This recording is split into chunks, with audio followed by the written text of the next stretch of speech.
تم روز دعا کرتے ہو لیکن آج بھی کوئی جواب نہیں آیا، اور پھر دن میں یہ خیال آتا ہے، کیا واقعی اللہ سن بھی رہا ہے؟ یاد رکھو، اللہ کی خاموشی کبھی بھی انکار نہیں ہوتی۔ اکثر ایسا ہوتا ہے کہ جواب سے پہلے اللہ تمہیں مضبوط بنا رہا ہوتا ہے۔ اگر آج آپ کو لگ رہا ہے کہ اللہ خاموش ہے، اگر آپ بھی اسی انتظار سے گزر رہے ہیں، تو یہ ویڈیو صرف سننے کے لیے نہیں، سمجھنے کے لیے ہے۔ اللہ ہمیشہ 3 طریقوں سے جواب دیتا ہے۔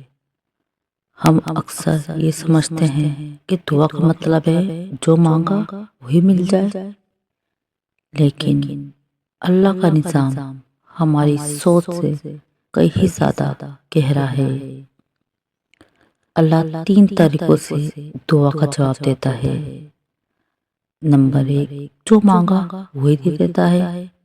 نمبر 2، اس سے بہتر عطا کرتا ہے۔ نمبر 3، یا ایسی مصیبت سے بچا لیتا ہے جس کا ہمیں علم ہی نہیں ہوتا۔ اور تیسرا جواب، اکثر ہمیں اللہ کی خاموشی محسوس ہوتا ہے۔ جب سب کچھ ٹھیک چل رہا ہو تو یقین رکھنا آسان ہوتا ہے، لیکن جب دعا بھی ہو، نماز بھی ہو اور پھر بھی سکون نہ ملے، تو وہی لمحہ اصل امتحان بن جاتا ہے۔ اللہ دیکھتا ہے کیا میرا بندہ جواب کے بغیر بھی مجھ پر بھروسہ رکھتا ہے۔ اسی لیے اللہ کے سب سے پیارے بندے سب سے زیادہ انتظار سے گزرتے ہیں۔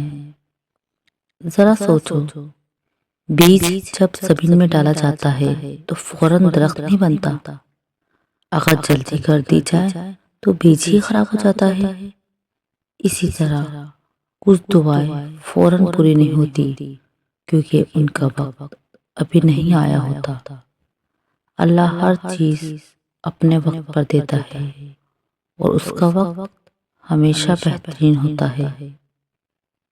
کبھی اللہ اس لیے خاموش ہوتا ہے تاکہ تم اور دعا کرو، کبھی اسی لیے کہ تم اس سے قریب آ جاؤ، اور کبھی اس لیے کہ جو تم مانگ رہے ہو وہ تمہارے لیے نقصان دہ ہو۔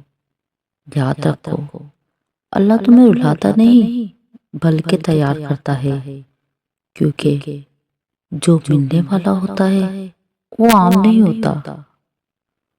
اگر آج بھی دعا کا جواب نہیں ملا تو مایوس مت ہونا، یہ انجام نہیں ہے، یہ تمہاری کہانی کا ایک ضروری مرحلہ ہے۔ اللہ نے وعدہ کیا ہے، میں اپنے بندے کے گمان کے ساتھ ہوں، اس لیے اچھا گمان رکھو، صبر کرو اور یقین رکھو، کیونکہ جس دن جواب آئے گا تم کہو گے، یا اللہ تیرا انتظار بھی کتنا خوبصورت تھا۔